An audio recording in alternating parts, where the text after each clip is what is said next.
اچھا جی، آج ہم پڑھیں گے البدعہ کی بدعت کیا ہوتا ہے، بدعت کی تعریف ہم پڑھیں گے، اور بدعتی کی حدیث کیوں مردود ہوتی ہے وہ بھی ہم پڑھیں گے، ٹھیک ہے۔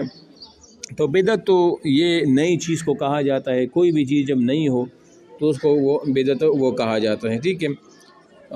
اور اصطلاح میں اس کا معنی ہے دین کے کامل ہو جانے کے بعد نئی چیز پیدا کرنا، یا وہ نئے کام جو نبی علیہ السلام کے بعد خواہشات اور اعمال میں جا۔ لیکن آسان تعریف اس کی یہ ہے کہ بدعت اسے کہا جاتا ہے کہ جو دین کا حصہ نہ ہو اس کو دین سمجھ لیا جائے، تو اس کو کیا کہا جاتا ہے، اس کو بدعت کہا جاتا ہے، ٹھیک ہے۔ اس کی بھی دو قسمیں ہیں، ایک بدعت مکفرہ ہے اور دوسرا جو ہے نا وہ بدعت مفسقہ ہے۔ اب بدعت مکفرہ کوئی ایسی بدعت کرے جس کا مرتکب ارتکاب کرنے والا کافر ہو جائے تو پھر اس کو بدعت مکفرہ وہ کہا جاتا ہے۔ نشتا ماتا سے کمرہ کی نو بس چلا کلاس کی خبیار لوگ رستے والے دا کہتا۔ اور دوسرا ہے بدعت مفسقہ، یہ وہ بدعت ہے جس کا کرنے والا ارتکاب کرنے والا فاسق اور فاجر وہ ہو جاتا ہے۔ اب ان کی احادیث کا کیا حکم ہے کہ جب ایسے لوگ ہو جو بدعت مکفرہ کرے یا جو بدعت مفسقہ کرے، ان کے احادیث کا کیا حکم ہوگا، کیا اس کو قبول کیا جائے گا یا نہیں قبول کیا جائے گا، تو وہ آپ کو وہ بتا رہے ہیں، ٹھیک ہے۔ اچھا، حکم و روایت مبتدی کی روایت کا حکم کیا ہے؟ اگر اس کی بدعت مکفرہ ہے تو اس کی روایت مردود ہے، وہ تو بالکل قبول ہی نہیں کی جائے گی۔ اور دوسرا نمبر ہے، اور اس کی بدعت مفسقہ ہو تو جمہور اور صحیح قول کے مطابق ان کی روایت دو شرطوں کے ساتھ مقبول ہوگی۔ یعنی اگر کوئی ایسا راوی ہو جو کہ فاسق ہو، فاجر ہو، اب اس کی روایت تو قبول ہوگی لیکن اس کے ساتھ دو شرطیں بھی ضروری ہے۔ پہلا شرط کیا ہے؟ وہ روایت اس کی بدعت کی طرف دعوت دینے والی نہ ہو، یعنی کوئی ایسی روایت نہ ہو جس سے اس کی عبادت کو ترویج بھی ملے، ٹھیک ہے۔ اور دوسری وہ اور راوی ایسی روایت نہ کر جس سے اس کی بدعت کو ترویج بھی ہو۔ تو یہ جو دو شرائط ہے جس سے اس کی بدعت کو قوت ملتی ہو، وہ ایسی روایت کرے تو پھر تو وہ قبول نہیں ہوگی، لیکن اگر یہ دو شرط ایسا نہ ہو تو پھر اس کی روایت کیا ہوگی، وہ قبول ہوگی، ٹھیک ہے۔ اس کے بعد ہے سوء الحفظ، صفحہ نمبر 213 پر اب دیکھیں سوء الحفظ کی تعریف کیا ہے۔